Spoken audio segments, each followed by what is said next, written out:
Okay, so good morning and welcome to day one of course one of the mini residency. As you know, we're running this over a 3-year duration here in London, and during that 3 years we are going to be covering the didactic part of orthodontic diagnosis, treatment plan, appliance design, treatment of cases. We'll also be looking at a series of your cases from beginning to end, so that we can sort of apply the theoretical aspects of the course to the clinical aspect of your own practice. As I said earlier, I'm not about, in this course, trying to sell you an appliance. You know, there's no Mahoney expander, there's no Mahoney bracket, there's nothing that I want you to specifically buy. I'm going to give you recommendations of what I use in practice, and the reason I use it in practice is because I believe it gives me a good clinical outcome. Yeah? For every product I recommend, there's always going to be 2 to 3 competitor products which are just as good. And again, that's something that you're going to have to source and find out. What I'm more interested in is your ability to look at a case and to evaluate it so that you can break it up into a treatment plan, and so that you don't miss certain factors, such as a vertical growth tendency, such as an obstructive airway, such as an anterior tongue thrust. Something that I know is contributing to the cause of the malocclusion, but if it's not picked up early, is going to affect the stability or the end result. My background, just briefly, in orthodontics, I graduated University of Sydney, and back then the education in orthodontics as an undergraduate was very, very poor. In fact, in the entire 5-year program, we had 2 orthodontic lectures of 1 hour duration. That was our orthodontic module. And one of the lectures was basically angles classification, which I think is so archaic. And the second lecture was how to refer to an orthodontist. And that was pretty much all the powers of darkness really wanted us to learn. After graduating, obviously my thirst for knowledge was more in orthodontics than anything else, because when you graduate, probably one of the first patients you see is a 9-year-old with blocked out laterals. And the mum says, "What do we do?" Yeah? And this is what really sort of started my passion for orthodontics. But the way I practice orthodontics now is totally different to the way that I was taught orthodontics as a postgrad student here in your country at the Eastman. That's not to say there was anything derogatory about the course. Back then it was certainly one of the leading courses. It was one of the first courses to be teaching straight wire. But much of the diagnosis was based on dental crowding, and therefore a lot of the treatment plans were quite heavy-handed in the extraction of teeth. And one thing that I will teach you over the next 3 years is when to extract, when to treat non-extraction. And my paradigm shift, my decision on extraction or non-extraction used to be based on millimeters of crowding. Now, whether I extract or not is based on the facial profile. So in a full face, in a face that is a vertical component with lip incompetency, I would extract teeth so that I can retract the incisors, so I can close the bite. And the irony is that those are cases that tend not to have too much crowding. Whereas cases that I would normally extract teeth with, say, 10 millimeters of crowding, if they are mid-face deficient, if they are vertically overclosed, deep bite, if the face doesn't lend itself to retraction orthodontics, then they're the cases I actually now treat non-extraction. Why are we able to now treat non-extraction? Due to improvement in the appliances available. Passive self-ligation has made a huge difference. Due to the fact that we treat children in that category much earlier than we used to, using orthopedic appliances, etc., etc. So the whole method of diagnosis, the whole method of treatment in orthodontics has changed drastically in my sort of 20 years of clinical practice. My current status, I have a hugely successful office in Sydney where I employ 10 full-time doctors. That allows us to do the caseload. I'm at the stage in my career where I enjoy a lot more travelling and lecturing than I do sort of working long hours. So currently I work 3 weeks in my practice and 1 week I lecture somewhere around the world. And when I say 3 weeks in the practice, just to give you an idea, because I know some of you work in the National Health Service or at least employed, in Australia, it's 100% private practice. There is no government subsidised dental care. However, majority of patients, I'm talking 70% to 80%, are privately insured, which means that when they get married, they already have a fund for their kids' college education. They already have a fund for their kids' orthodontics. Yeah? So it really is a utopic place to practice. There's a limited number of orthodontists and there's a huge demand. So in my practice, it could be up to 4 months before we could start a patient from the initial consultation. But there's no shortage of people wanting to start. And the hours that I work, when I'm there for the 3 weeks, we normally start at 7, we normally finish at 7. So it's a really full-on working day. And I'm hoping all of you at some stage after this course will take the opportunity to come and visit the practice so you see how a well-structured specialist practice runs and you can probably cement some of your theory learning into clinical practice.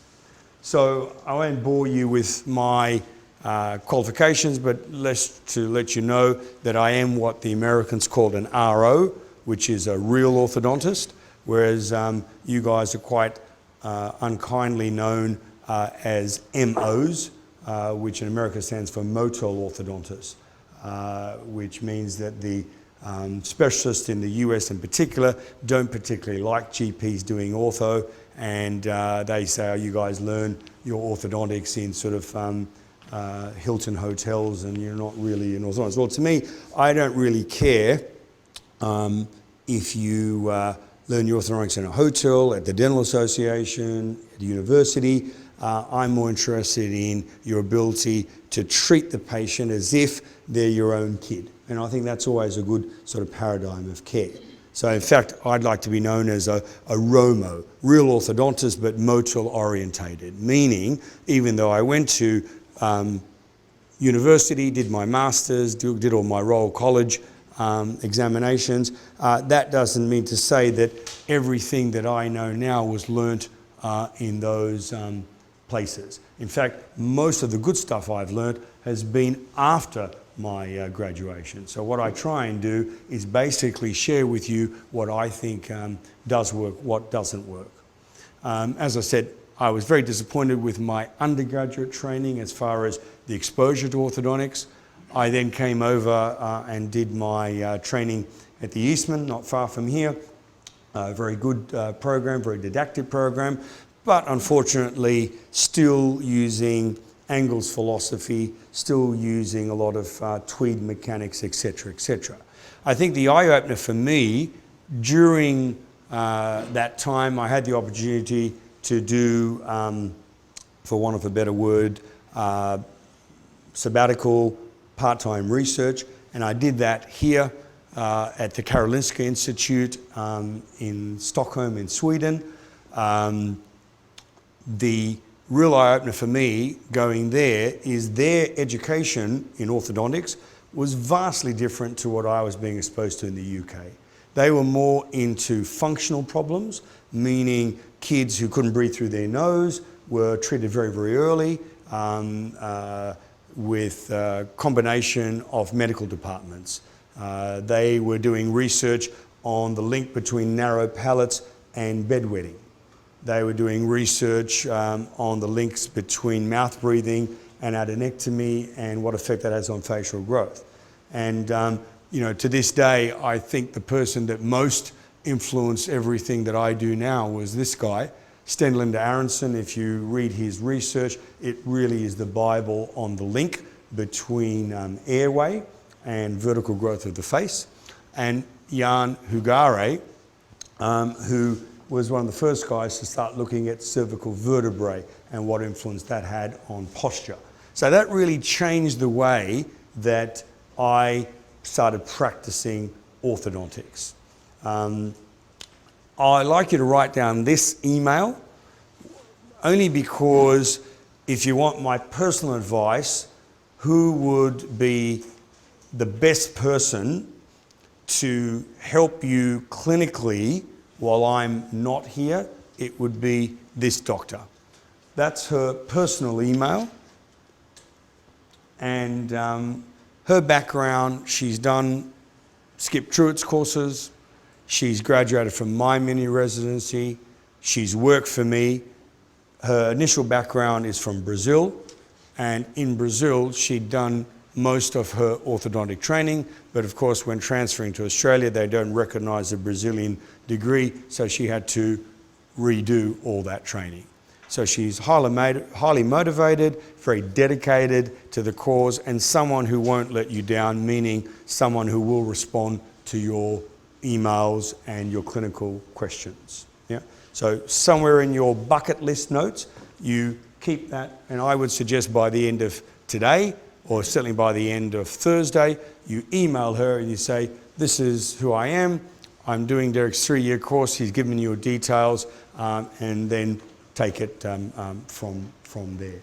Now, why is orthodontics the most important thing? And remember, course 1 and 2 in this mini residency is very heavily based on diagnosis. And you might think, well, that's too much time spent on diagnosis. I personally think it's probably not enough. Course 3, we start mixed dentition. Course 4 is class 2. Course 5 is class 3. Course 6 is more adult straight wire type mechanics. But you can't do the clinical modules 3, 4, 5, and 6 unless you really understand the diagnosis. And one thing I think that's really lacking in GP education around the world, but more so in this country, is that most of your orthodontic education is being done by a commercial laboratory that obviously has a financial vested interest in getting you to make and fit an appliance. Does that make sense? All right? I'm more interested in doing the right thing for the kid. So by the time we get to course 3, you'd be able to diagnose accurately a lateral ceph, a frontal PA skull, a set of study models, and a functional evaluation, so you can then say what type of malocclusion the child has, what will be the appropriate time to treat, and what are you going to treat early, right? So I'm not saying all your patients need to be 7-year-olds, but in my practice, the first orthodontic consultation I normally do between the age of 7 and 9, and I'll run through why that's important. Do I treat earlier than that? Not so much orthodontics, but patient education, for sure. I promote heavily in my practice children not using pacifiers, children not being bottle fed. I promote heavily in my practice early ear, nose and throat evaluations, etc., etc. So even though I may not physically have a 5-year-old in my chair, I'm certainly educating the patient, the referring dentist, on what problems that child has that is influencing their facial growth and development. See, if you do orthodontics only, and certainly the way I was trained as a specialist, you're focusing just on the teeth. So crooked teeth, you want to get the teeth aligned. And sometimes you align them at all costs, not looking at what negative effect that might have on airway, what negative effect that might have on patients' facial profile. So I like the analogy of a chess match. I enjoy chess. I think it's a very intellectual challenge, and it's very similar to what we do in orthodontics. Why? Because you have 32 pieces, just like you have 32 pieces of ivory that you're dealing with. And in chess, when you make a move, you know there's certain things you can and can't do. So for instance, your knight can move in a certain direction, your horse can move in another direction. You know that if you move this here, there could be an adverse response in you've opened up your queen and you've lost the match. So in a similar way, what I want to stress is that if you do the wrong diagnosis in orthodontics, you're already digging yourself a grave. And that's why it's important to spend a lot of time with diagnosis. Now, most of you, if not all of you, would have been exposed to Engel's philosophy. Engel is really the father of orthodontics, and many of his patents are still used today. The edgewise slot is his invention. And Engel was really a man ahead of his time in that he believed that everyone should have an ideal occlusion without the extraction of teeth. The problem was he was using very heavy forces and he was using them at the wrong time. Like he was treating adults with what's called E-arches. So as a result, even though he got the teeth straight, they didn't stay like that. And his two biggest disciples, Dr. Tweed from the States and Dr. Raymond Begg from Australia, looked at his cases and said, well, whatever he's doing is not stable, therefore, to try and improve stability, we're going to start new techniques. And unfortunately, those techniques that they were promoting were heavily extraction-based. So the pendulum went from non-extraction to a period of time where extraction rate was 90% of cases. That pendulum, I'm glad to say, is slowly swinging back, right? And we have this man to thank. He also introduced the very first classification system. And this is where the confusion arises. To this day, in an orthodontic school, you will hear a lecturer saying this patient has a Class 2 Division 1 malocclusion. What does that mean? That normally means the child has an increased overjet. Does that make sense? However, it simplifies the classification so that it would make you think that there's only 4 possibilities of malocclusion. What I want to share with you is the classification system that I've been using for the last 15 years, which not only helps me to classify the malocclusion, but also gives me the appropriate treatment plan. Yeah? And rather than having 4 options, we have 54. So I'm going to start by reviewing that. I don't expect you by the end of today to be able to look at a series of records and come up with a 54, but I do expect that by course 3.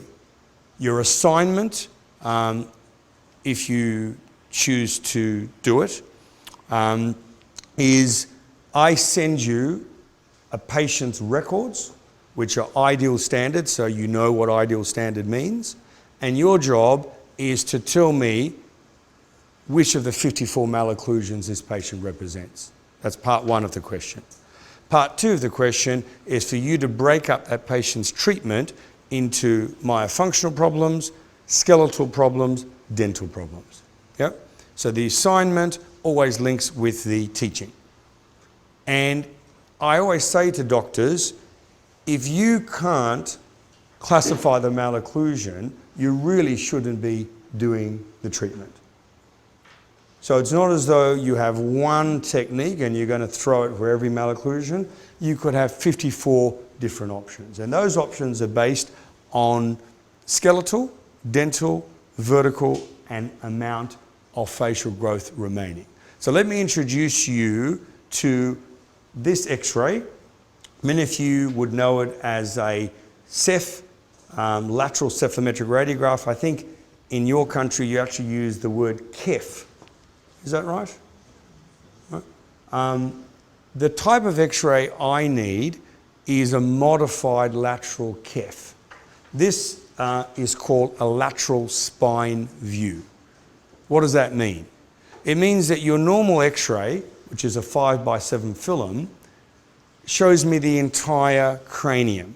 I'm not a neurosurgeon and I'm not really interested. So I'm more interested in the cervical vertebrae.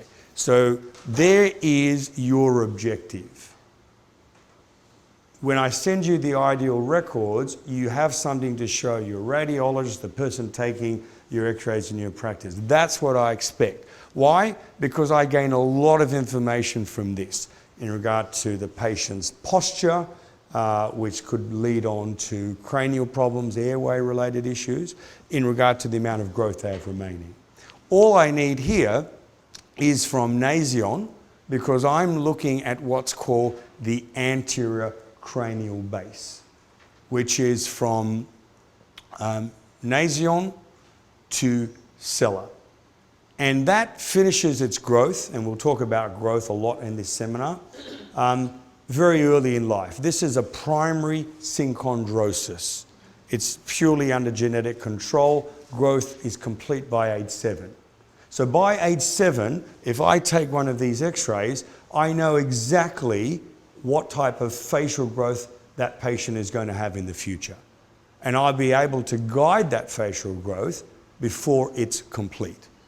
Do I take a lateral ceph before the age of 7? Not really, because the face is still growing and I don't have an accuracy.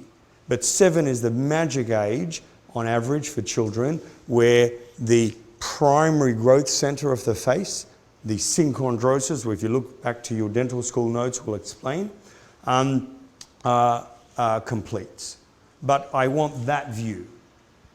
From that view, I can look at a number of factors, and really what I'm looking at in the first instance is what is the skeletal breakup. Skeletal is different to dental. So Angle put the two together. So Angle saw a deep overbite complete to the palate with upper incisors retroclined. He would automatically say that's class 2 division 2. But we know that you can have a deep overbite complete to the palate, lateral incisors proclined, maxillary incisors retroclined on a class 3 jaw pattern. You understand? And the treatment of that patient is totally different to a dental division 2, skeletal class 2.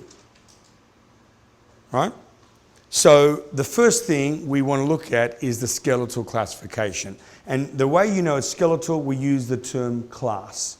So when I say someone is class 2, class 3, I'm talking about the relationship of their maxilla to their mandible. Nothing to do with their teeth. So you can be edentulous and still be class 2.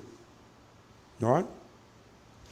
The difference between what I teach and practice to what Angle was doing, Angle was still very much using study models. Remember, the lateral cephalostat really was only developed in the 40s.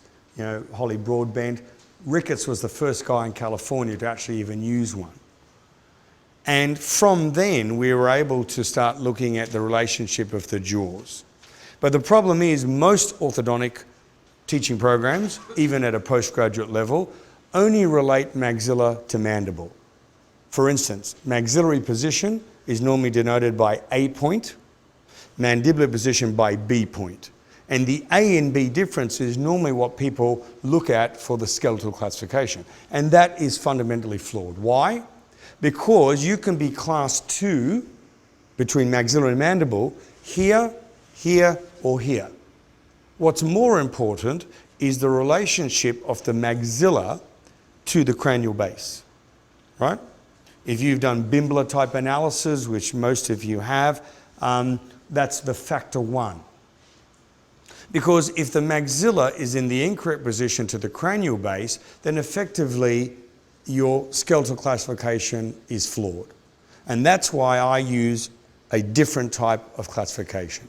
The classification I use is one that relates maxilla to anterior cranial base first, and then relates mandible to the maxilla. And this way you get a much better understanding of a better looking face. So let's look at class 1. Now you might look at a beautiful occlusion like that and say, that is class 1. In actual fact, this occlusion comes from a young boy who is 10, who is a raging class 3. Because it's not normal for a 10-year-old boy to have a class 1 occlusion. Their mandible hasn't finished growing. So you can be fooled by looking at the teeth and thinking that's the classification. Just like someone who has a deep bite doesn't necessarily have a low angle skeletal. Someone who has an open bite doesn't necessarily have a long face. If I have a jaw pattern like mine, low face, short face, deep bite, but I used to suck my thumb as a kid and now I have a 6mm open bite dentally, do you understand that's a dental open bite but a skeletal overclosed? Most of you are used to using the Bimbler analysis, I'm correct?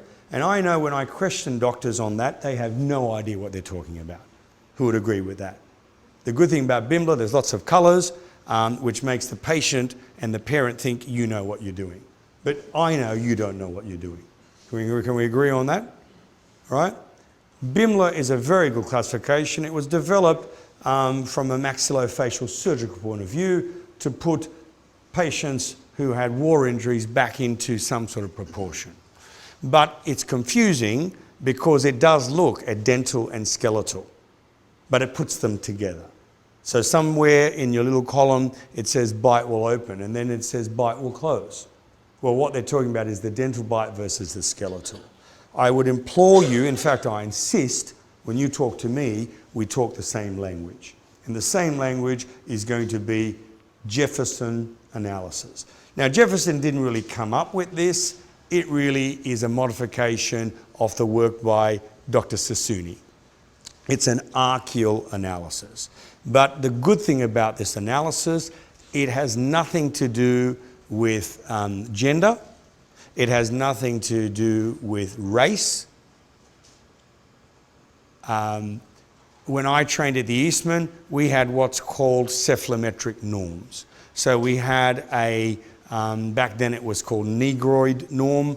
I think politically now it's called Afro-Caribbean norm.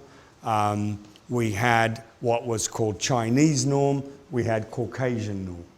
And what we were doing was applying normal values to that patient set. But the problem is in the modern world, what happens when someone from Thailand marries someone from Ireland and they have a kid? What norm do you use for that kid? Well, that's where Jefferson is great because it's only based on the cranial base. Doesn't really care about the kid's background and is based on divine proportion. So what is skeletal 1 in my book? Hint, hint, one of your exam questions.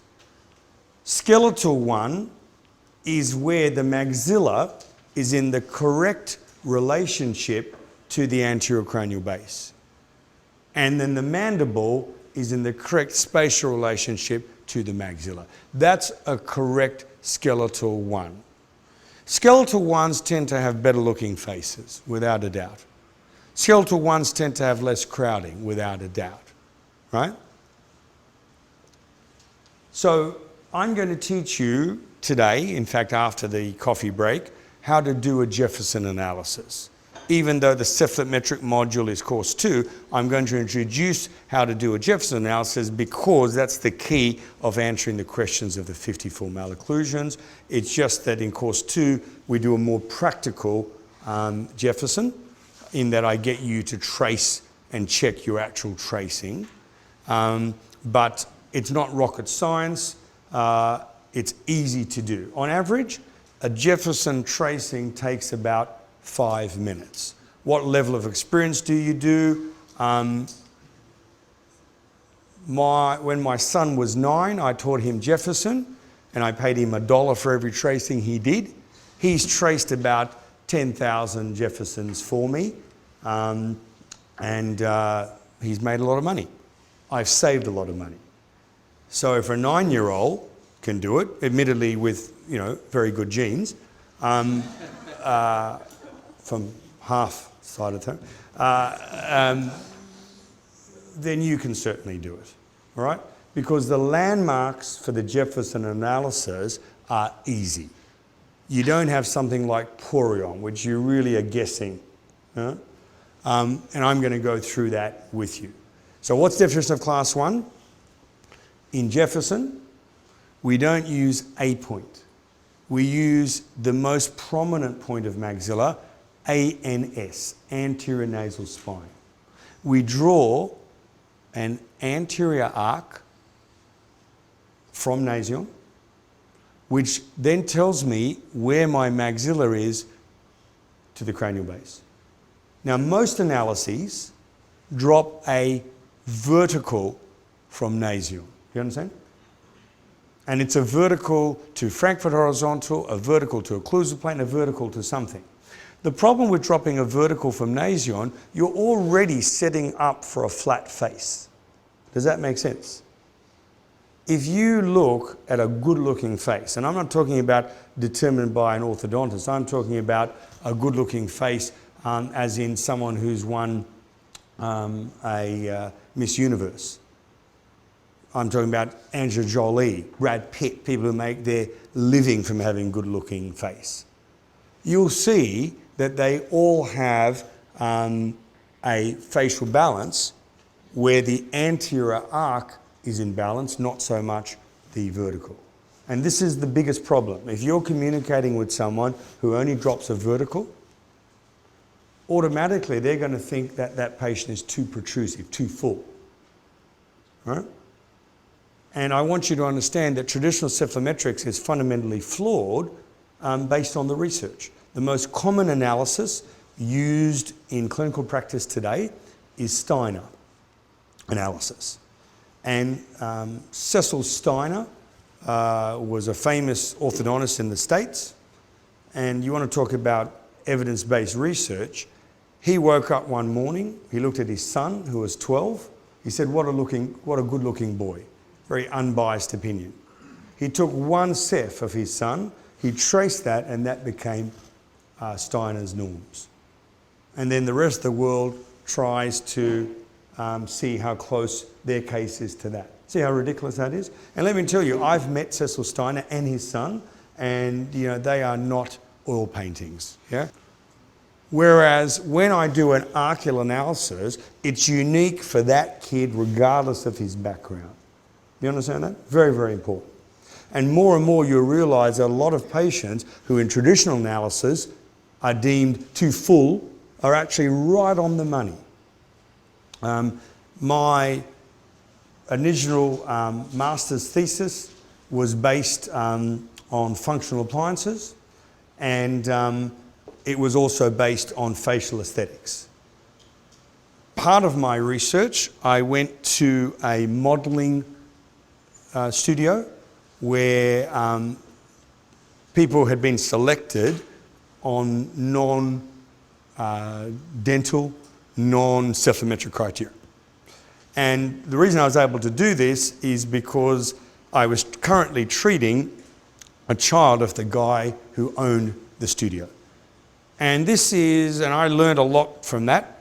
In modelling, there's two types of models. There's face models and there's figure models.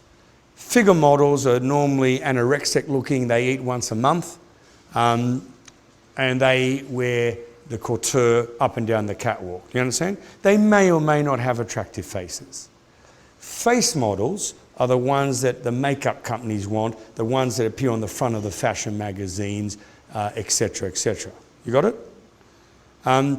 So this studio was a face model studio, perfect to what I wanted. And I said, I'll make you a deal, because he was so impressed with the way that I did my analysis of his daughter to say, where her jaw was in the wrong position, blah, blah, blah. He said, I spend my entire life determining who will be a good future model for me to sign up, and it's worth a lot of money. These girls are on like $1 million contracts. And he said, could I employ you to determine from all the applicants that come to my modelling studio who you think would have the best facial balance. Now, hard job, but someone has to do it. Yeah. And I said, look, I'd love to, but I haven't got the time. I'm really, really busy. He said, I'll pay you $1,000 an hour. I said, when can I start?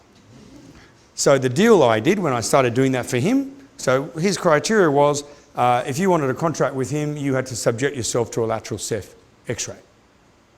And it worked perfectly because I did my Jefferson analysis and I told him, and the point I'm saying is you can quantify a good looking face. Do not think beauty is subjective.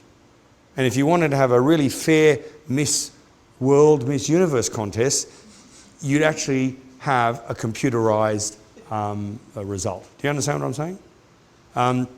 Anyway, the deal was I was able to give him data and I said to him, right, I'll do this on one condition. I'm doing research. Can you tell me in your current studio, and he had about 560 models on his books, and we're talking top models, right? I said, can you tell me which 10 are your most popular? And he said, I can do that easily because I get a percentage of their booking. So he printed out the 10 names. And I said, right, would you allow me to take a ceph of their face? And he said, well, it's not up to me, it's up to the girls. So I said, well, look, I'll give them free whitening. And of course, deal was done. I did their cephs, and these are all good-looking girls. Yeah? And one thing we found that was very common. All of them had their maxilla right on the arc. There was no one who was maxillary deficient. Yeah? I then applied the Steiner analysis to these 10 good-looking faces. All of them were protrusive. So all of them would require, in ideal orthodontic therapy, retractive orthodontics. Do you understand what I'm getting at now? The variance really in these models was based on their occlusion. Most of them were dental division 2. Yeah? So there was a propensity to a shorter lower anterior face side as being facially attractive.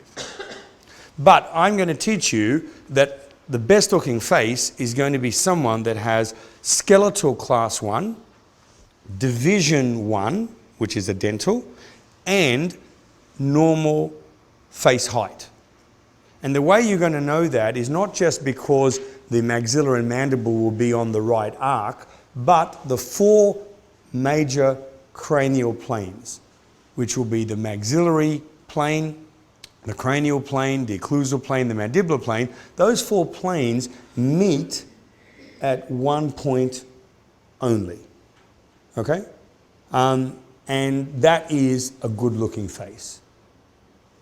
So, if someone was to ask me, can you define a good looking face?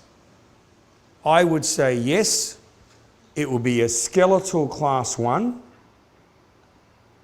where the ANS point was on the anterior arc, where Pagonian was on the anterior arc, where the vertical dimension was correct, and where all 4 facial planes come to center point O. And we're going to show you today some of those girls from that modelling studio, just so you can see what I'm getting at. Because I want you to believe and understand this. Because if you don't understand that, and you try and apply traditional orthodontic diagnosis, obviously you're going to get a different result. That brings us on to skeletal class 2. If I didn't use the word skeletal, and I just said class 2, you should understand automatically I'm talking skeletal. Now, in class 2, there's 3 types. So automatically we're changing from angle. You can have a class 2 jaw where the maxilla is normal, but the mandible is retrognathic. And that's more common, isn't it? Particularly in your country. Then you can have a class 2 where the mandible is in the right position, but the maxilla is protrusive. That's more uncommon. Or you can have a combination. But again, this is based on the relationship of the maxilla to the mandible, assuming that the maxilla is in the correct position to cranial base. So what do I mean by that? If I draw my anterior arc and the Pagonian point is on that, but the maxilla is way back, that is what I call a skeletal 2A, maxillary deficient. that patient, as part of their class 2 correction, will require face mask therapy, which normally you reserve for a class 3 patient, right? If I draw that anterior arc and the maxilla is on that arc, ANS, but B point or Pagonian is well behind the anterior arc, that is a skeletal 2B. That treatment is promoting the mandible to come forward. Okay? The last skeletal or class is class 3. And again, you can have 3 types of class 3. Skeletal 3A, skeletal 3B, skeletal 3C. What does that mean? Again, the most common skeletal 3 is a maxillary deficient class 3 patient, which means that their maxilla is hypoplastic, is retrognathic. And that patient, when you draw their anterior arc, will have their mandible on the arc, but the maxilla set back. So the treatment of that patient is to treat early. They will probably require a face mask. Now, I don't know whether they require expansion because that is related to the width of their maxilla. I'm at this stage looking at the position of the maxilla. All right? Now, they could be 3B. What does that mean? It means the maxilla is where it should be, but their mandible is too big. Normally, that is a genetic tendency. And that's a patient you normally would not touch until their mandible stops growing, and that's a patient that normally will require orthognathic surgery. Yeah? Or type 3C is a combination, retrusive maxilla, increased mandible. So far, we have 3 classifications. We have skeletal or class 1, 2, or 3. And in subdivision, we have skeletal 1, but we have skeletal 2 ABC, skeletal 3 ABC. Right? We on board? Now let's go to the teeth. The division, and whenever you hear the word division, I'm talking teeth. Another word for division, interincisal angle, which is the angle between the upper and lower incisor. So in an ideal case, the interincisal angle is about 135 degrees. That's what we call division 1. Right? We measure the angle of the upper incisor for a number of reasons. As you get into more advanced courses, I use the term torque, T-O-R-Q-U-E. That is basically another name for the inclination of the incisor.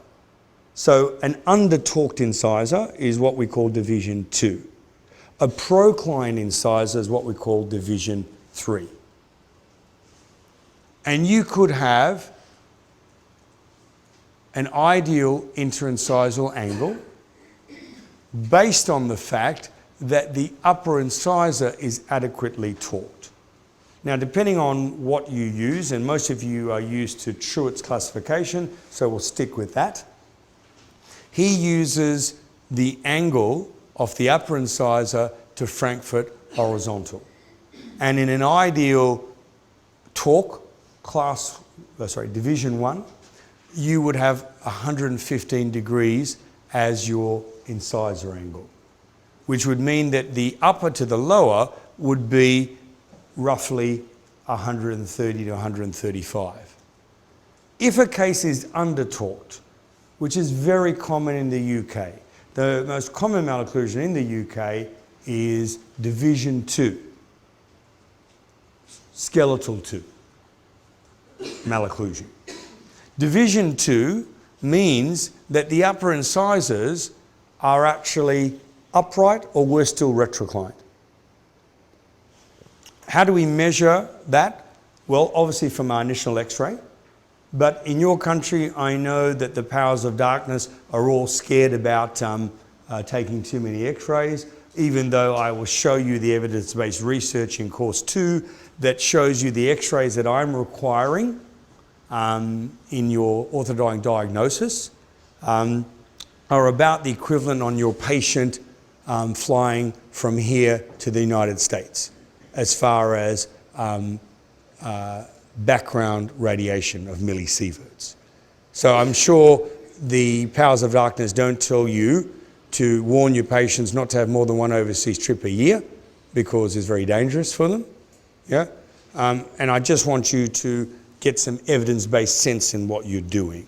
I require from you a lateral ceph on at least 2 occasions. In my practice, I do 3 lateral cephs. 1 before I start, 1 before I finish, and 1 as my long-term retention record to check stability. Now, I'm not asking for the 3rd one for you. I use it because medical legally I think it's important, also for teaching. But for you, you definitely need 1 to diagnose, and you also need 1 before you finish the case. And I'll explain to you how you can get that. Basically, in Australia now, in the United States, in Canada, in what I call civilized countries, yeah, everyone uses cone beam technology, CBCT. So we no longer take a lateral ceph or a frontal or a TMJ view or an OPG or even bite wings. The quality of CBCT is so good now, 1 patient facial scan can give you all that data. Yeah? So I don't know your regulations in this country, but I would suggest that if you're investing in technology in your practice, you invest in good quality cone beam CT in your office. So what I'm willing to accept from you is a cone beam view reconstructed, and I'll go through that in a minute. Or if you don't have cone beam, I expect a digital standard ceph OPG frontal. For certain patients who have a history of TMD or have intracapsular disorders, I would like an MRI. Not a transcranial, total waste of time and money. An MRI off the joint, but not for every patient. For patients who have a history of periodontal disease, I would expect a full mouth periapical series and a periocharding. So there's certain things that are optional based on the problem, such as TMD, perio, but there's certain things that are essential for every patient, and that is by age 7, I need these views for diagnosis. And you'll see why as we go along. Now, if you don't want to take too many x-rays and you want to start measuring torque, this will be a good investment. This is actually made in the UK. It's made by a company called OrthoCare, and it's basically a torque meter. And it allows you, without an x-ray, to put this on your patient clinically. It gives you a grid, and that grid corresponds to a degree, right? So if you want to check that you have adequate torque, normally you'd have to take a lateral ceph. Alternatively, you can use this at any stage, and you can then determine, now this is torque though to occlusal plane. So the reading will be different to torque or inclination to cranial base, and we're going to go through these things. But that is a good investment for you, particularly when it comes to case finishing. Now, what is this malocclusion? This is a malocclusion where the upper incisors are under-torqued. So what do you think that has on the dental division? That causes the dental division to increase. So we're now talking about an interincisal angle that's going to be greater than 140, all right? And the goal of treatment in a patient like this is to correct the dental division from division 2 to division 1. Here's another division. This is a division that Angle didn't even classify. Why? Because where Angle was practicing, there really wasn't too much bimax. Now, I hate the term bimaxillary protrusion, because, and it's used commonly in specialist circles. Unless you were born in Chernobyl, you only have one maxilla, okay? You have bidental protrusion, which means your teeth are thick, or you can have biskeletal protrusion. A lot of your Afro-Caribbean type patients, when you do their tracing, their maxilla and their mandible will be forward of that arc because that's their common racial type, right? Why is division 3 common? It's common in tongue thrust. It's common in class 3 because the upper incisors tend to procline to compensate for the large mandible. It's common in certain racial types. Chinese, Indian / Indian Asian type, Spanish Hispanic, type deals. It's common for them to be division 3, all right? And then we open up the whole Pandora's box that people who are division 3 want to be division 1. Why? Because people want to have Caucasian norms. I travel around the world. I've lectured in 62 countries. Every time I go from the airport to my hotel, you pass billboards. And the billboards, even though they might have, that racial type model, it's not a true representation of that population. It's normally an anglicized model. Do you know what I'm saying? So in other words, like a Cosby kid. They're kind of black, but they're not really true Negroid. Because the world, whether you're in South America or in Europe, wants to have certain criteria. Yeah? And that's why, even though I might get a patient who's Chinese class 1, division 3, and I say, congratulations, you are normal, Mr. Wu, right? But Mr. Wu wants to have teeth like Mr. Smith. Yeah? And I have to say, well, Mr. Wu, I'm going to have to take teeth out here, and the stability is not going to be good because, Mr. Wu, your child has a speech pattern and a tongue pattern that's used to this. So if I do that, the guarantee is that you need to have a fixed lingual wire, upper and lower, between 5 to 5. Because the day I take your braces off, your kid's going to go back to looking like that. So these are the sort of things that we're going to learn. So far, just so we haven't lost people, we have 9 malocclusions. 3 dental, 3 skeletal. So you can be dental division 2 on a skeletal 1, 2 or 3 base. Understand each other? But to be more accurate, I would like you to say, Dr. Mahoney, I have a dental division 2 patient on a skeletal 2 base, which is maxillary deficient. So division 2, skeletal 2A. Right? Skeletal class, same. Interincisal angle division, same. So far we have 9. How many more is that compared to angle? It's already 5 more. Yep, but we haven't finished. The next most important thing is the vertical dimension of the face. Vertical dimension of the face. You can have a long face, you can have a short face, you can have an average face. And that has nothing to do with the dental division or the skeletal class.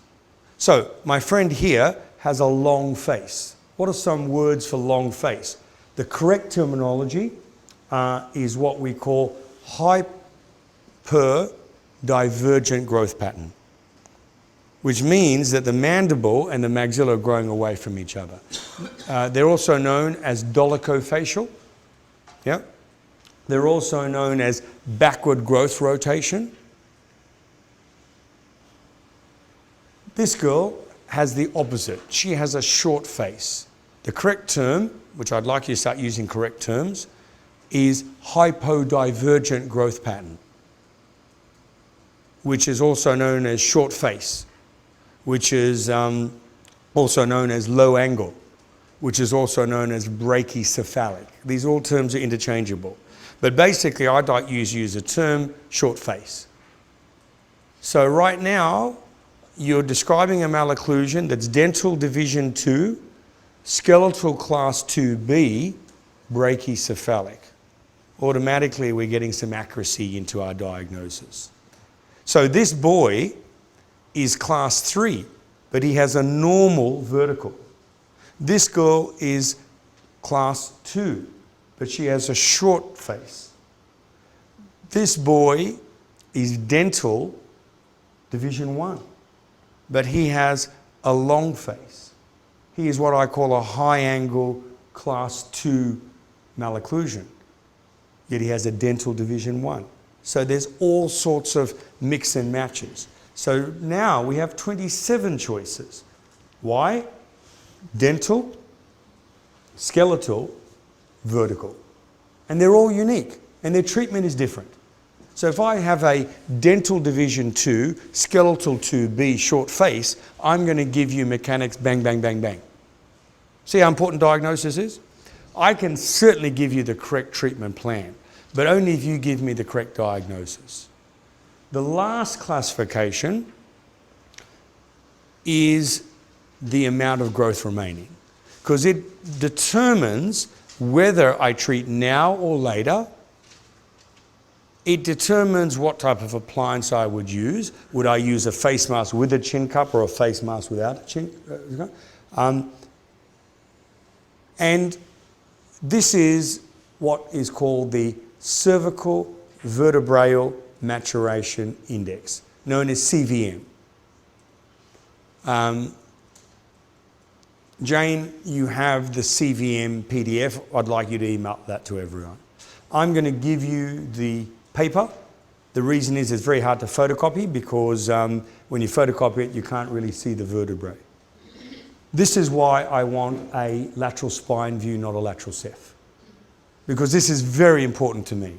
Let's just explain it real quickly, and then we'll, obviously, all the stuff I'm covering in this opening lecture, I cover in more detailed modules through the course, but you've got to have some sort of framework. Okay, CVM 1 is where all the lower borders of the cervical vertebrae are flat. You will never see the lower border of the first cervical vertebrae, because if you understand your anatomy, atlas and axis, the first vertebrae you will see the border is the second vertebrae. As you get older, your vertebrae change in size and the lower border changes. So when you are a non-growing individual, all your vertebrae, the lower borders are curved. Can everyone see that? So when I see an x-ray like that, I'm not going to use a functional appliance. I'm not going to use a face mask. Vertebrae stage 2, CVM 2.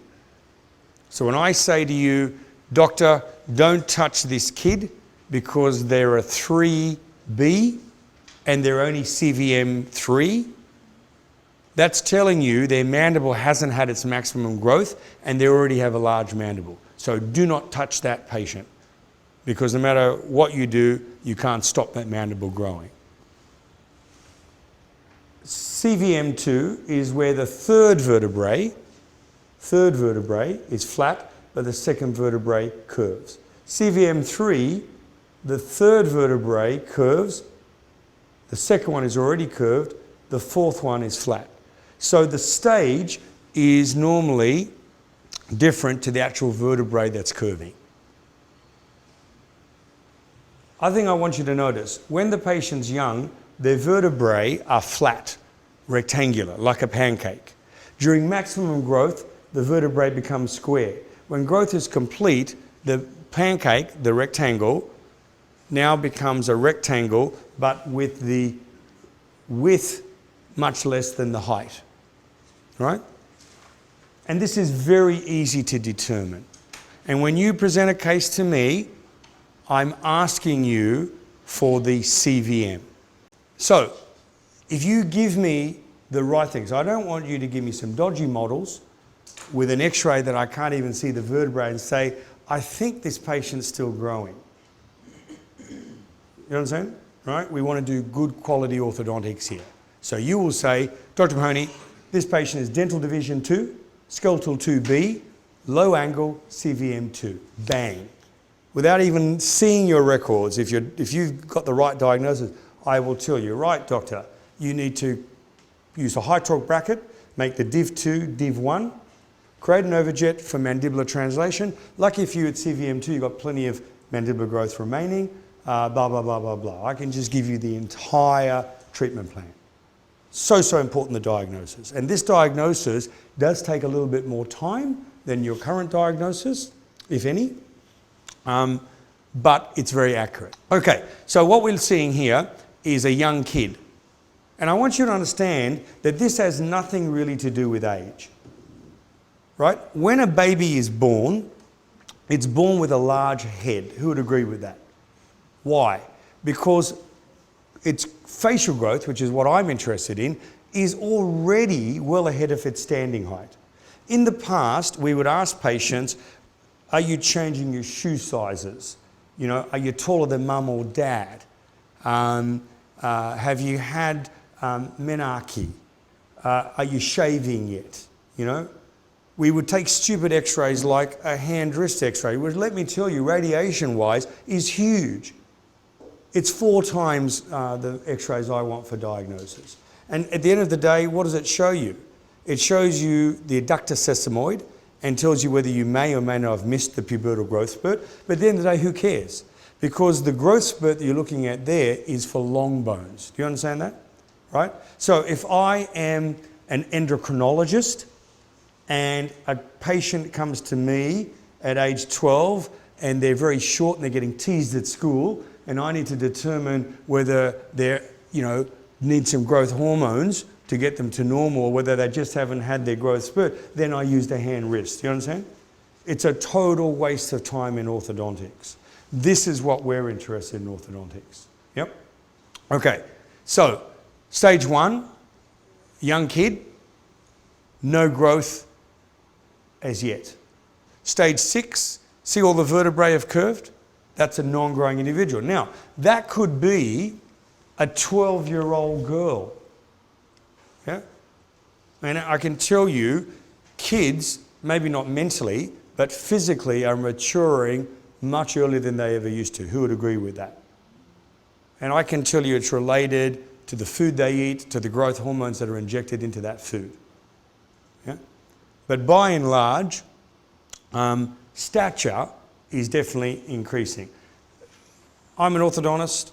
I get kids referred to me at all age. It's very rare now I get a 10, 11-year-old girl that's not in permanent dentition. Right? So dentition is really not a guide as to when to treat as far as orthopedics. Standing height is not a guide. Cervical vertebrae is the key, and it's evidence-based.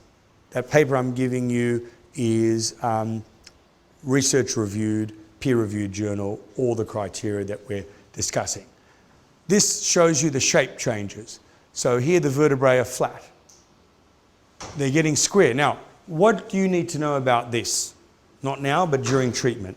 Maximum growth of the mandible occurs between stage 3 and 4.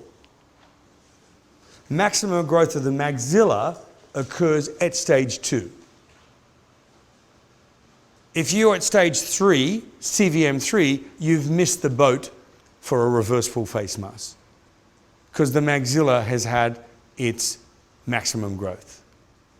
So I'm going to link in why I want you to give me this clinically. Right now, all I want you is to understand you need this. So gone are the days where you say, Dr. Mahoney, I'm showing you this case. I took these x-rays before I did your course. Doesn't gel anymore. That case goes in the I don't care list. Got it? So after today, you will take new records. They'll be of a good standard, and you will then show those cases to me. That's why in this course, I've allocated more time for theory, less time for looking at cases, because I assume you wouldn't have the records up to the standard I want them. If you really want to get your values worth, course 2, each of you bring 2 cases. That's 60 cases if we look at together. You see the learning curve? You understand what I'm saying? Right? It doesn't take me long to look at a case, but what drains me, and I'm talking about drains me, is records. Honestly. When I ask you what is the vertical, and I don't see a Jefferson tracing, don't dare to open your mouth. Right? Now, you might think, well, what a taskmaster, but I'm doing this to help you. Because if you start on a good wicket, as the English saying says, you're going to get good results. Yeah? Remember, I don't own a supply company or a lab, so I'm more than happy to look at crap records and say, oh, you need this, this, and this. Why? Because the cash register is going ka-ching, ka-ching, ka-ching. Don't need the money. Yeah? But do want to have a good reputation as a teacher. My students are really, as far as I'm concerned, the creme of clinicians. And I know that because of the quality of the end results I see from other sort of people. To you to get to that level, you've got to understand and do exactly what I say. And the biggest debate I have with neophytes is quality of records. There's always some excuse. Like, you know, I couldn't take models because they were gagging. Well, how the hell how are you going to start orthodontics in that case? You know, I couldn't take photographs because my camera flash wasn't working that day. I can write a book on excuses my students have given me for not having good records. Yeah? If you don't have good records, that's fine. You just lose your little opportunity to show the case to me until you do get good records. But then you're competing because the guys who've got the good records are already at the bonded hyrax coming out, braces going on stage. Really important. I'm labouring that point because I know what I'm in for. Okay, so how many malocclusions now? 54. How do I get to 54? Dichotomous key, 3 skeletal or class, 3 dental, that's 9. 3 vertical, that's 27. Growing or non-growing individuals, that's 54. So, you should be able to say to me, this is the exact wording that I want. Now, when you send a case to Rita, she wants this wording as well. So you'll start all your discussions with me, yeah? All your cases with me, all your dialogue with Rita. The rest of your life, this will be your terminology. This is our language. And there's people here from Poland, there's people here from Northern Ireland, you know, there's some people left here from England, I believe, yeah? But I don't care what language you speak in orthodontics, the language is this. Dental division, so yeah, I have a dental division 2, skeletal 2B patient, low angle, CVM 3. I would like to, blah, blah, blah, blah, blah. Because if all you have is one diagnosis or just 4, it's not going to work for all your cases. And I always quote Albert Einstein, obviously, who had a man ahead of his time.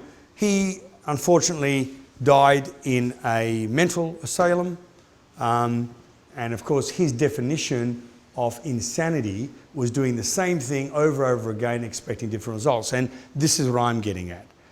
If everyone gets an upper Schwartz, lower Jackson appliance to start their treatment, that's wrong. If everyone has 4 bicuspids out to start their treatment, that's wrong. If everyone has 4 second molars out because that's the guru you follow, that's wrong. In my practice, I might take out a lower incisor for one patient. I might take out upper 4s for another. I might do non-extraction for another. I might do 4 on the floor for the Bimax case, blah, blah, blah. But it all depends on the records. Now, once you have the malocclusion diagnosed, you then have to present, this is part of your assignment, a treatment plan. The treatment plan is always divided into 3 categories. The category is functional first. What do I mean by functional? Sucks their thumb, has a unilateral crossbite with a functional shift, has a tongue thrust, can't breathe through the nose. They're problems that need to be diagnosed as soon as, treated as soon as you diagnose them, because they're not going to get better. Then we have skeletal. Skeletal means narrow maxilla, retrognathic maxilla, hypoplastic mandible, retrognathic mandible. So skeletal is orthopedic. I like using the O3 philosophy, 3 O's in orthodontics. First O is what you guys would know as orthotropic, which comes from the Greek to guide growth. And if you can remove an unwanted myofunctional problem, you can try and get facial growth back to normal. That's what you do early. That's what I do in little kids. Skeletal, orthopedics, as the name comes from modifying bone. Then the last one, orthodontics, modifying teeth. When do I do orthodontics? I tend to do orthodontics when the kid is in a permanent dentition. Right? My philosophy, if you remove the unwanted myofunctional problem, the kid is breathing through the nose, swallowing properly at an early age, you'll have less skeletal and dental to do. Now, you might have a 32-year-old as your first patient, in which case, forget about skeletal as far as being able to change it, because that's surgery.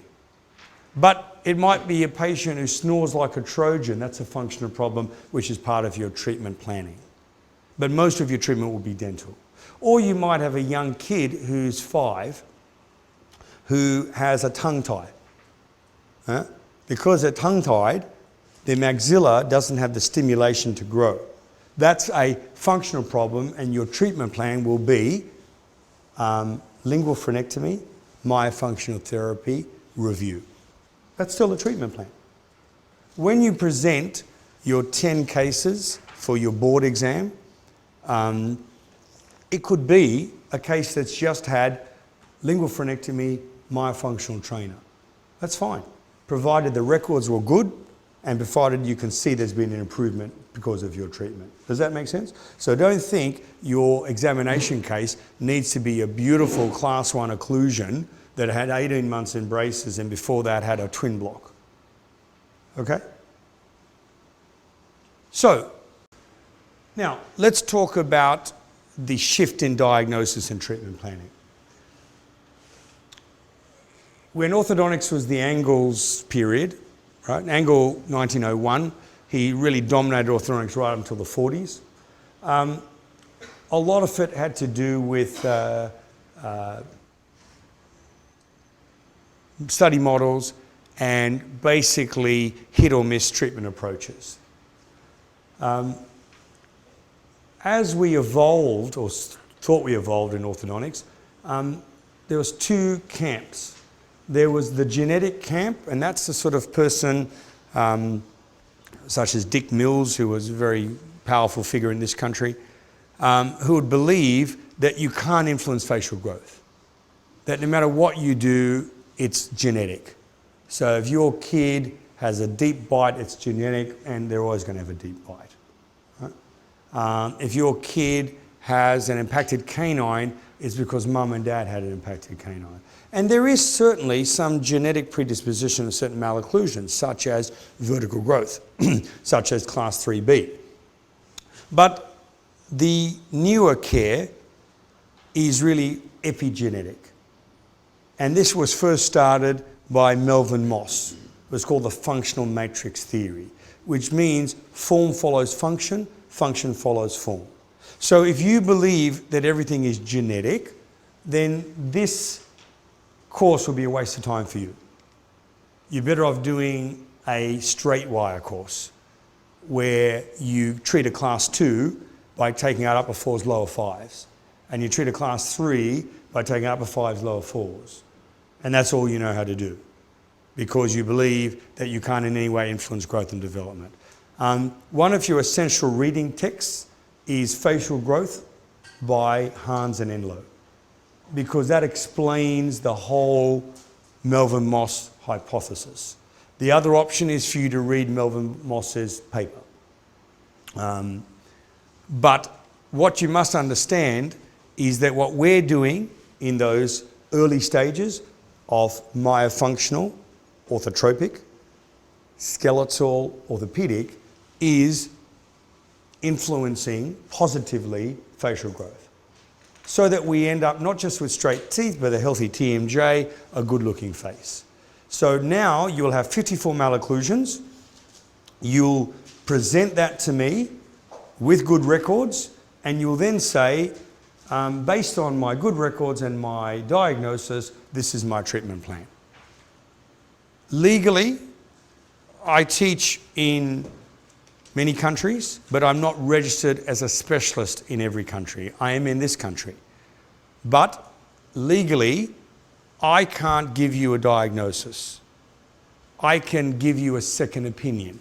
Does that make sense?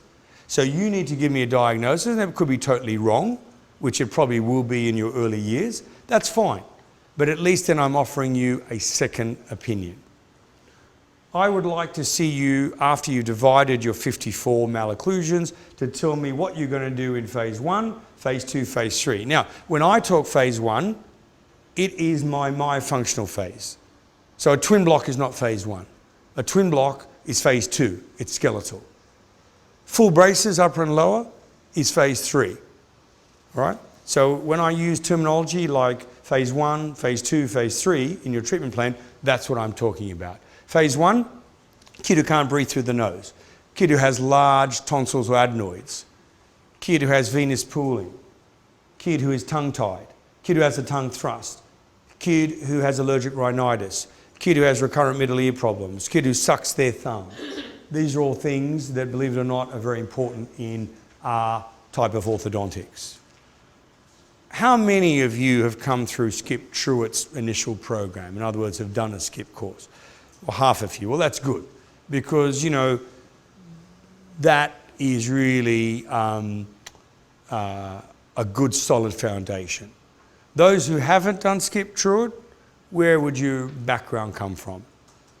Sort of undergraduate dental education in orthodontics, that sort of thing? Because normally that would have not have exposed you to any of this sort of stuff.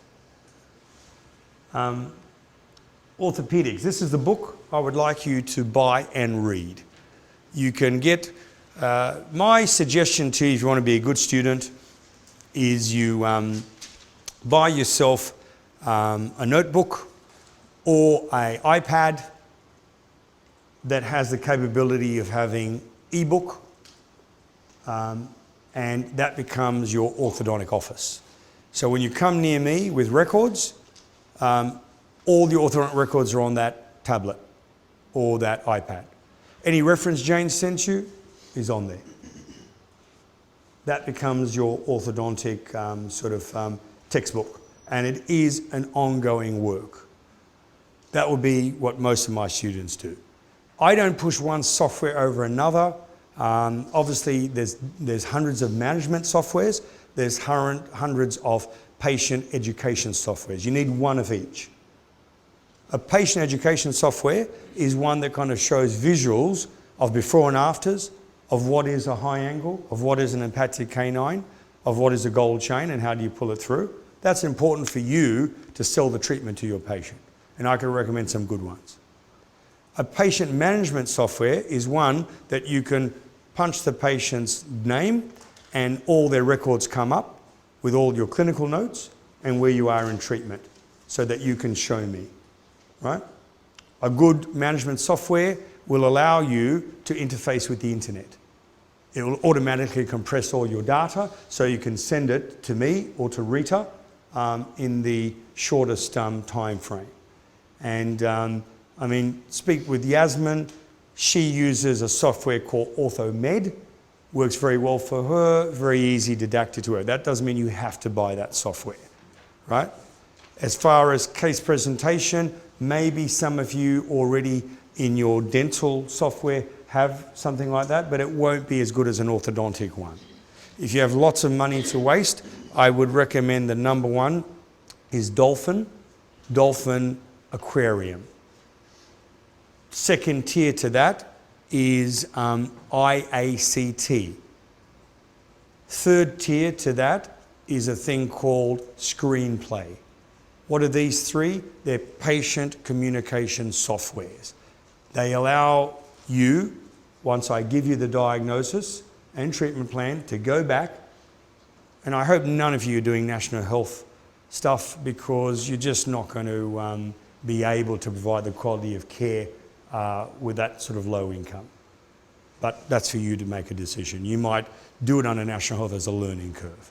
But certainly we're talking high-end equipment, high-end brackets, we're talking, so if nothing else, it's a way for you to improve the private practice side of your practice. Why?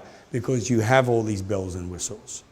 So the other software, which is your management software, will put your records in chronological order. So every time you take photos, it'll automatically put them in the right date, in the right order. So when I ask you, and this is what Yasmin will, if she hasn't done so, will email you ideal records for a case, or Jane will.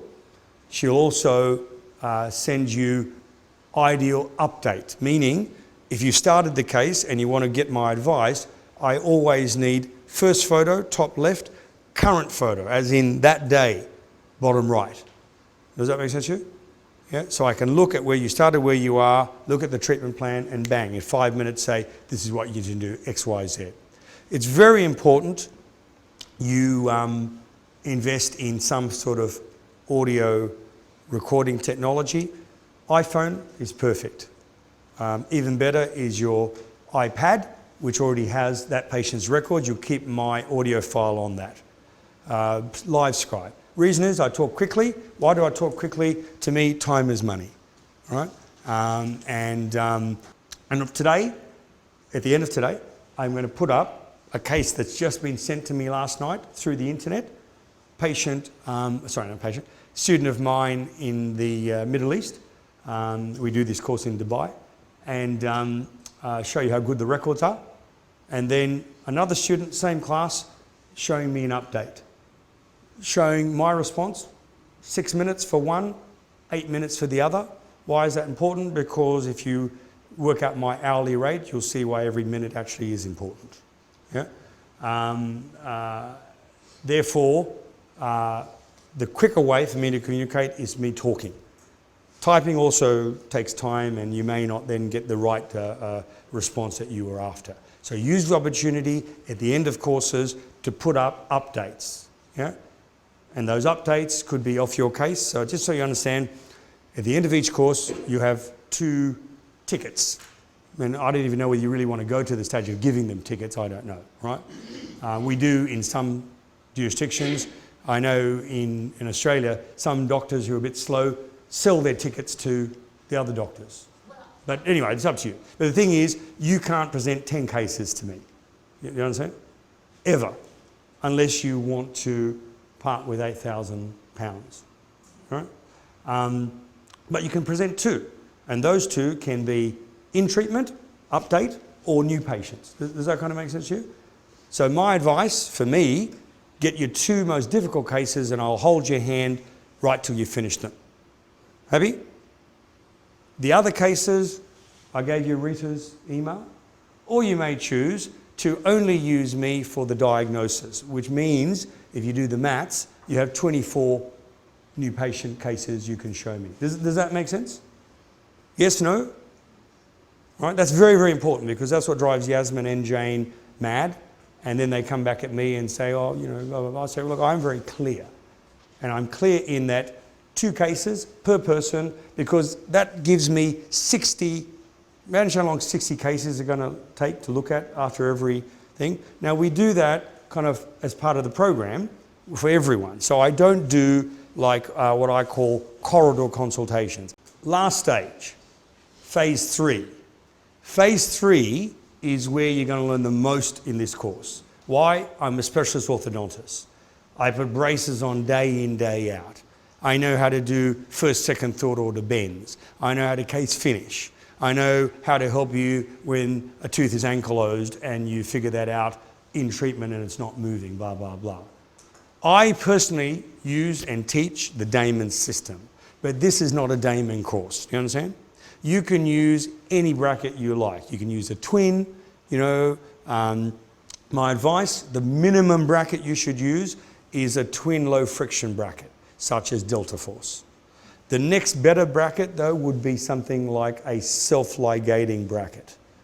The best bracket, which is also the most expensive, is a passive self-ligating bracket. If you want to get the results that I'm teaching, and get you ideally should use passive self-ligation. Which brand? Up to you. There's currently 10 on the market. Yep. So, continuing on from what I look at for my diagnosis, we're talking the X-ray, the Ceph, we're talking the study models, but my practice, my teaching philosophy is all based on the face. To me, having a good occlusion at the expense of damaging a good-looking face is a poor result. I would prefer to have a non-ideal occlusion and have a better-looking facial profile. So let's define facial profile, because many orthodontists kind of, excuse the pun, provide lip service saying they're doing full-face orthodontics, and yet when you look at their diagnosis, it's really not based on that. All right, this girl is Miss Venezuela. Let me just ask you, does this girl have a good-looking face? Well, I don't really care about your response, because she's won a Miss Universe pageant. This girl has a good-looking facial profile. If you don't agree with it, your patients do. You understand?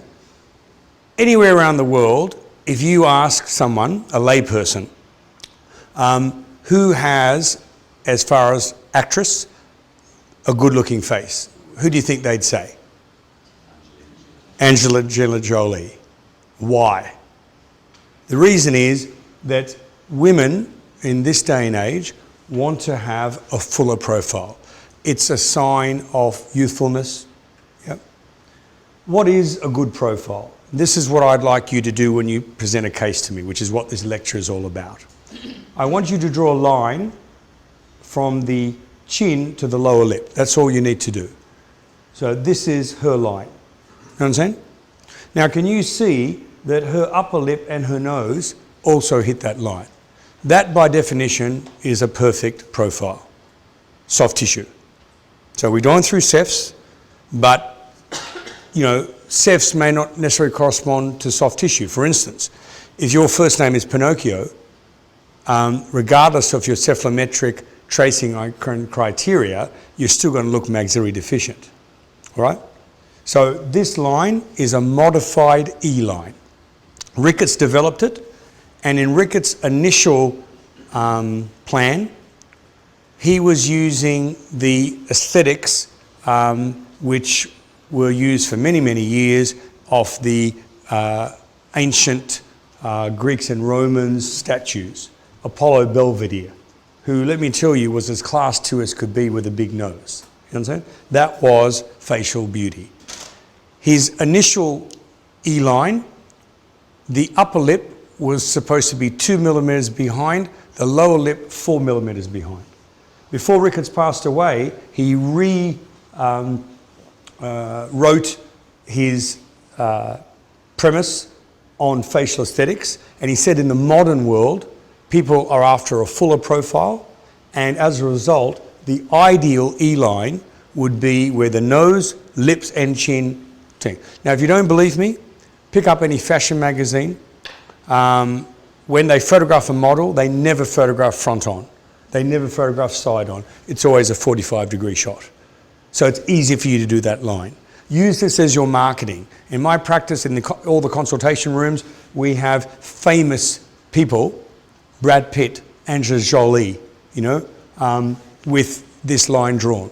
So I can say to the parents, this is ideal.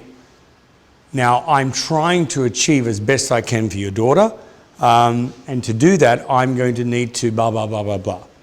Yeah? But I want this as a guide for extraction. If this line goes ahead of the nose, to me, that is an extraction profile.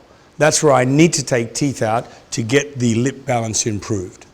If this line goes behind the nose, to me, that's non-extraction, regardless of how much crowding that patient has. It's a very important diagnostic criteria. let's use this girl as an example. This girl was treated in the UK, all right? And just to kind of really get you into the mode I want you to be for the next 3 years, understanding that facial aesthetics are inseparable with lip, nose, position of maxilla, etc., etc., right? And in my years of practice, I've never had a parent come to me and say, Dr. Mahoney, I'd like you to make my daughter more ugly, you know? And you know, some people, I say, well, I've got far to go. But in all my years in practice, when patients come to me and say, Dr. Mahoney, I ask them, why are you here? And they say, we're here because we want our daughter to have straight teeth. I then say, would you like straight teeth or a nice smile? That introduces the whole concept of width of the smile, smile arc. After that, I say, by the way, I can give your daughter straight teeth, nice smile, but would you like her to have a better facial profile? Answer, yes. And then I go through the whole thing. I never get anyone from my practice going for a second opinion, just so you get the picture. So I want you to be as good in that regard. Yeah? It's really important that you not only understand this, but believe it and practice it. Because if you don't, it will show when you talk to your parents that you're not really fully on board. Now, look at this girl. If you look at her profile, a line from her chin to her lower lip goes behind the nose. Who would agree with that? So even before you look at her teeth, to me, she is a non-extraction case. Does that make sense?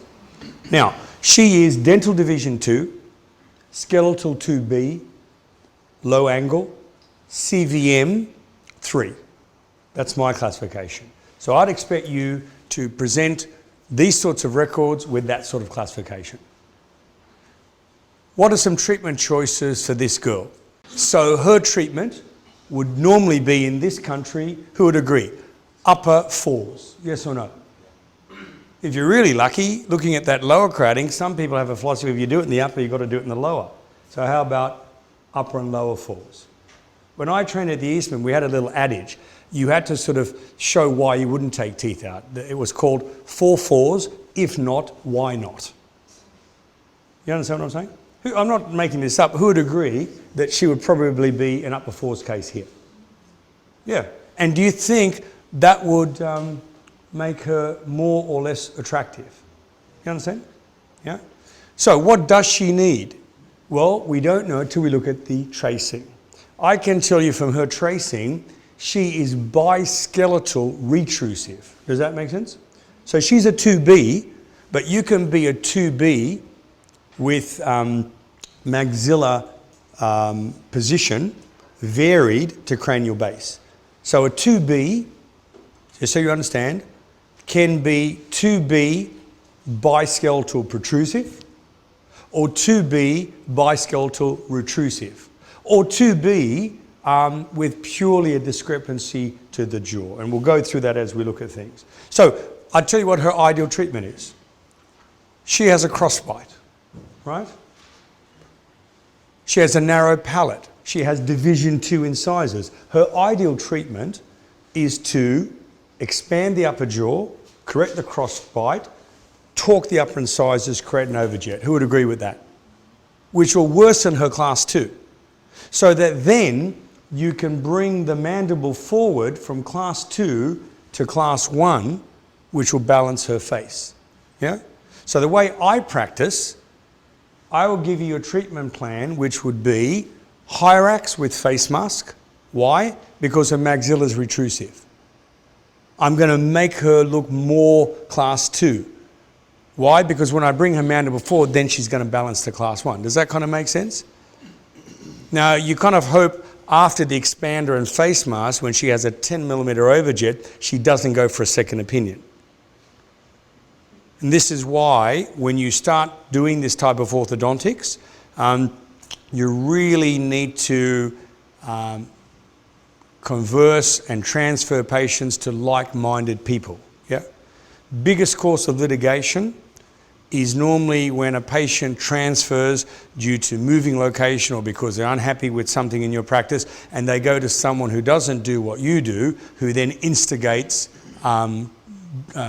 drama for you. Does that kind of make sense? But I know that if this was my daughter, I want her not just to have straight teeth, I also want to have the best profile she can have. And I'm lucky in this girl's case because she's still growing. She's still a CVM that I can get mandibular translation, right? Now, the way she was treated was using cervical pull headgear. Yeah? Cervical pull headgear was the old way to treat class 2, the way I was trained. The way cervical pull headgear would work is it would limit growth of the maxilla so the mandible could catch up. Yeah? But what I'm just telling you, she's maxillary deficient. Her A point, her ANS, is behind the anterior arc. Does that make sense to you? Right? So I want you, and what this case actually won an award. It won the medallion from the Royal College of Surgeons for the best treated case. So I'm just trying to put you in the English way of thinking. Yeah? So I want you, and the reason it won a medallion, I believe, because it was treated non-extraction. So I want you to look at the occlusion in a minute and see, yes, looks fantastic when you put plaster, but I want you to look at the face. Now this girl is 13, yeah? Here she is after nearly 3 years of treatment. Beautiful teeth, yes or no? Right?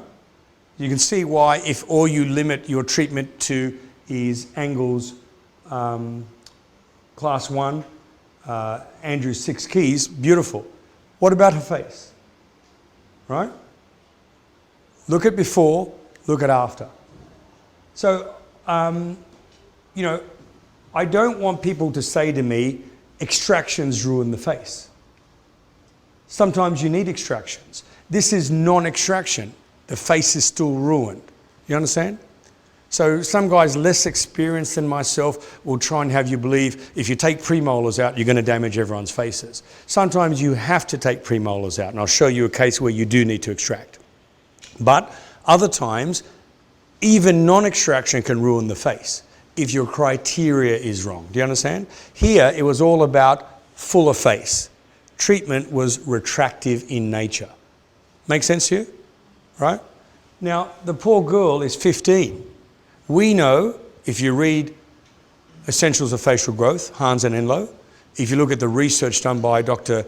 David Sava in Alabama, for women, the nose and chin keep growing till they're 40. Yeah? But the mid-face stops growing normally at stage 5. So what do you think she's going to look like on her 40th birthday? Right? So I want you to lift your game. I want you to realise that if that's your daughter, to me, I don't care how many awards that case wins, and I'm not having a go at the clinician who did the treatment. I'm just telling you there's a better way.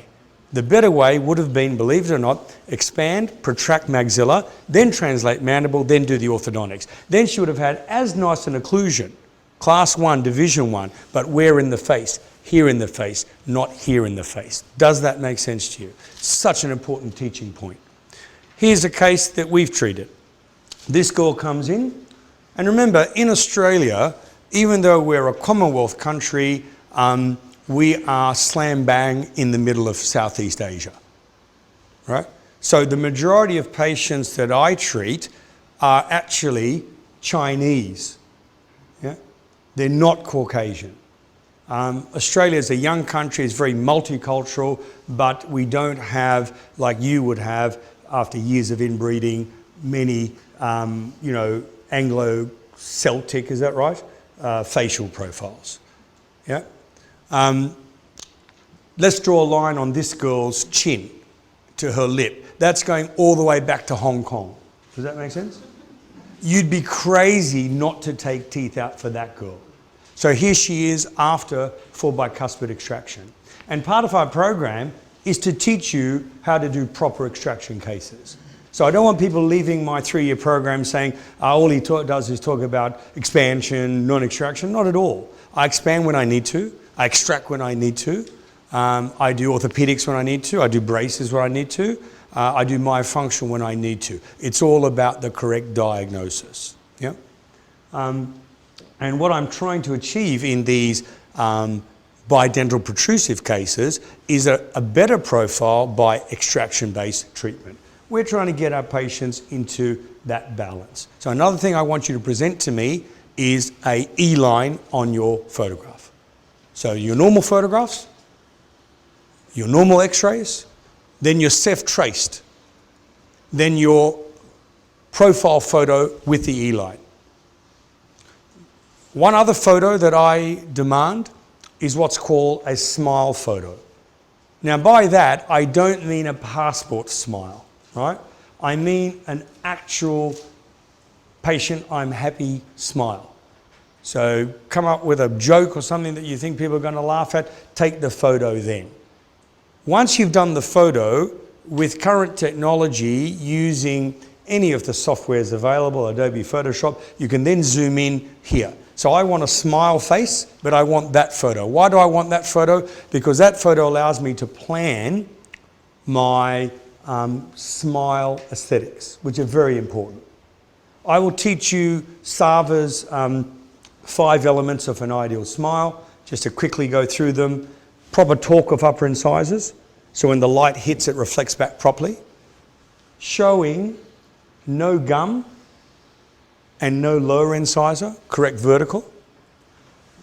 Minimal buccal corridor width, which is related to the width of the maxilla and the torque. Yep. And what's called a smile arc. Smile arc is where the 8 front teeth follow the contour of the lower lip. That's a natural smile. Sava's research has shown that most orthodontists actually worsen the smile during the process of straightening the teeth because they give people a denture smile. And so bracket positioning is very important, and it's based on your records. These are 2 patients that we've treated. Both have straight teeth, both treated non-extraction. Who do you think has the nicer smile? And this comes straight out of my consultation book. Right in your bucket list, I want you to have a consultation folder, which should have photos such as this, famous models, nice smiles, blah, blah, blah, so you can explain to patients what you're about, right? And let me tell you, they would not care what you charge them, yep, when you start talking about nicer smiles, fuller lips, less need for extraction, blah, blah, blah. This girl, maybe she shows a little bit of gum, but that's probably youthful, but nice white teeth. Part of my program, I actually talked to you about whitening and how we incorporate it in our orthodontic retention regime. Hardly any buccal corridors, nice smile arc. This girl, straight teeth, but very narrow smile. Dark buccal corridors, narrow maxilla. You know? So this is all part of the evaluation. So what we're kind of hoping that you're going to achieve here is to break down all your orthodontic records into some simple solutions. And, you know, in this country, I believe you're allowed to call yourself doctor. Is that right? Even though you're a dentist? Yes, no? Yeah. But in the US and Australia, you have to take a Hippocratic oath before you can call yourself doctor. It's a big deal. And Hippocrates said without diagnosis, there can be no treatment. So what I'm trying to get you to understand is that when we discuss things, we can have a total wasted discussion when we picture what you're trying to say or I think you're saying, or we can have good records with analysed, detailed presentation.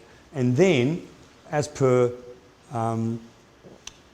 William Thompson, they talk about objective measurement being the beginning of science.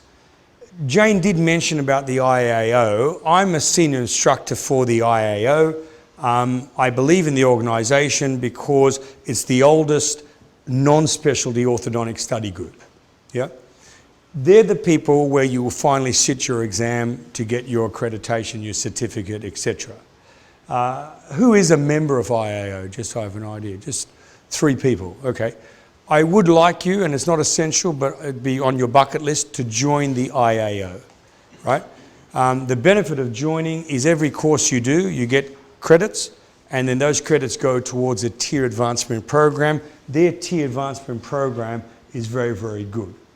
What I'm hoping you'll get from this course, because of what you do and the results you achieve, I expect you to have not just happy patients, but patients who are going to refer other patients to you, right? In my practice, word of mouth referrals are the largest number of referrals. I want you obviously to increase your knowledge in all sorts of areas. I want you to understand there is a correlation between deep bites and recurrent middle ear infection. I want you to understand that nocturnal enuresis and high palatal vols with airway obstructions are closely correlated. I want you to understand that attention deficit disorder has a lot more to do with a poor sleep cycle than it has to do with any cerebral type problem. These are the objectives of functional orthopedics, not just teaching you how to give someone straight teeth. We go through these keys. I firmly believe in healthy TMJ. I try to minimize extraction when indicated. And by doing phase 1 and 2 properly, I minimize the time kids are in phase 3.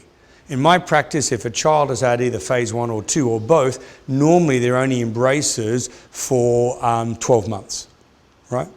As opposed to a patient who's going to be in treatment for 2 to 3 years. So we're going to go through now a problem list, and the problem list will be planning our phases of treatment based on our diagnosis and our good records, factoring in a plan, talking about what appliance, talking about not just what we're going to do during treatment, but also the retention. And retention is as unique as the malocclusion. So if you did a lot of expansion, you're going to have to retain with something that covers the palate. If you did a lot of rotation, you may need a fixed retainer, you may need peri-incision. If you did a lot of class 2 correction, you might need something like a Damon splint. So we're going to talk you through all of those points. Right now, we are rebuilding our server, but long term, you will get access to the lectures online, the cases online, and you'll need to, if you're not already a member, join this. In your book, in your handouts, I believe there's an application form. If you don't have a password and a username for Full Face Global, which is my education website, you need to fill that out and give it to Jane. And that needs to be done ideally before the end of tomorrow, right? There's no charge, that's part of your learning curve. When the website comes back online, it will have doctors' cases with their records, with my diagnosis. So in theory, if you want to allocate 1 hour a day, you might look at 30 new cases with the correct 54 malocclusion diagnosis. That's a good learning curve. You can put your own case on there to get opinion on how things are going. You could view lectures that I've done on topics outside the core curriculum, such as if I do a lecture on insignia, if I do a lecture on using microimplants, etc., etc. So please make sure you have membership there. Okay, so these are your learning objectives for this course. And now we're going to start going through those one by one. I've covered the first one, and that is understanding 54 malocclusions, but of course we're going to come back to that. The next objective is I want you to understand from an evidence-based research point of view the relationship of compromised nasal breathing to the development of a malocclusion. Then we're going to do an analysis of study models, because when you present study models to me, I'm interested in not just the way they occlude, but basically, is there room for the eruption of your teeth?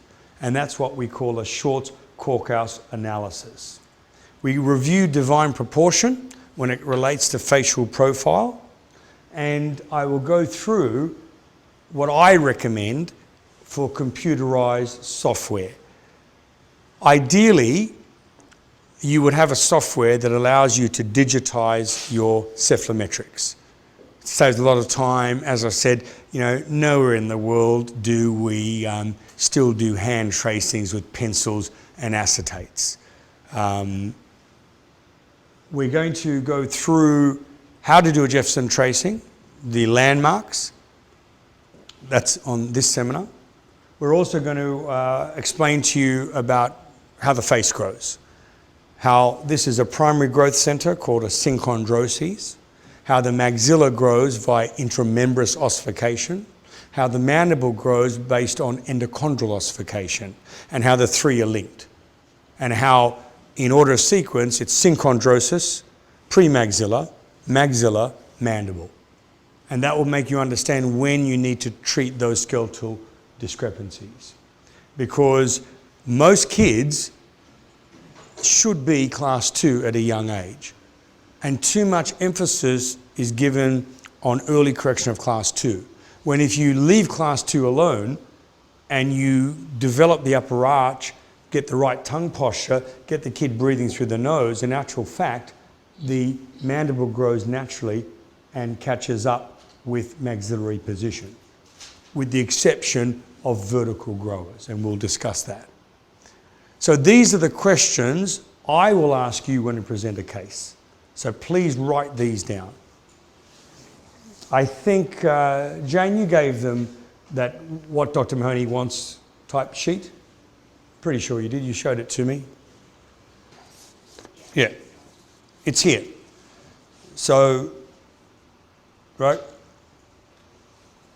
So I would suggest you laminate that and you have it chairside when you take records, because my philosophy, if you can't answer those questions, then really you've got to question whether that is a case for you to start or not. Skeletal classification, class 1, 2 or 3. Dental classification, division 1, 2 or 3. Maxillary position. Is maxilla on the arc, behind the arc, ahead of the arc? In other words, do I have a BR, a BP or a normal? Vertical dimension. Do we have long, short, normal face? Stage of vertical growth, CVM 1, 2 or 3. Smile evaluation.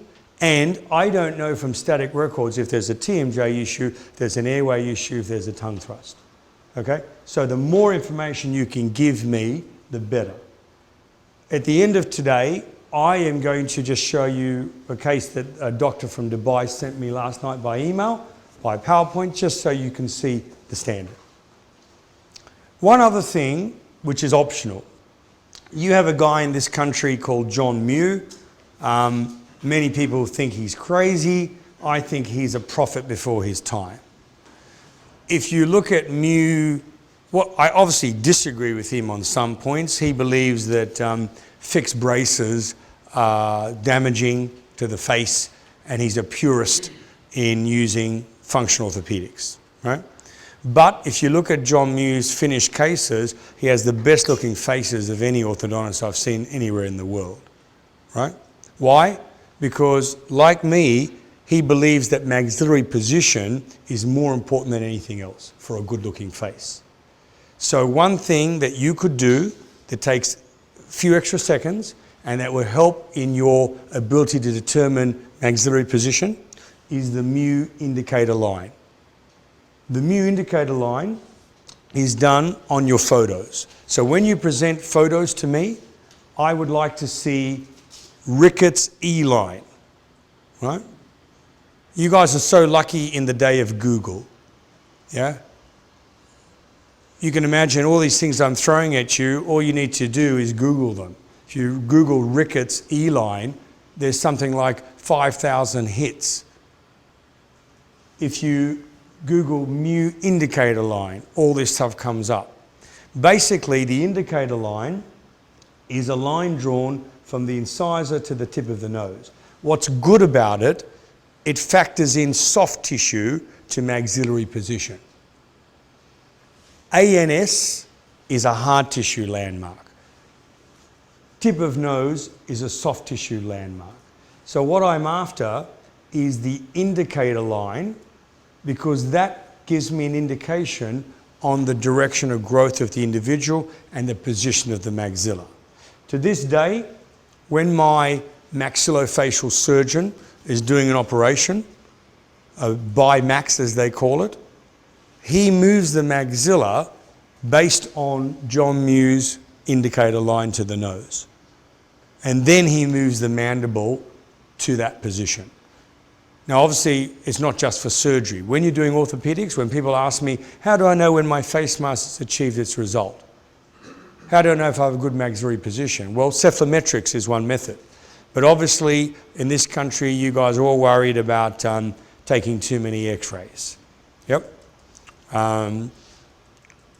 Well, you can measure torque with a torque meter. You can measure maxillary position with a non-invasive approach.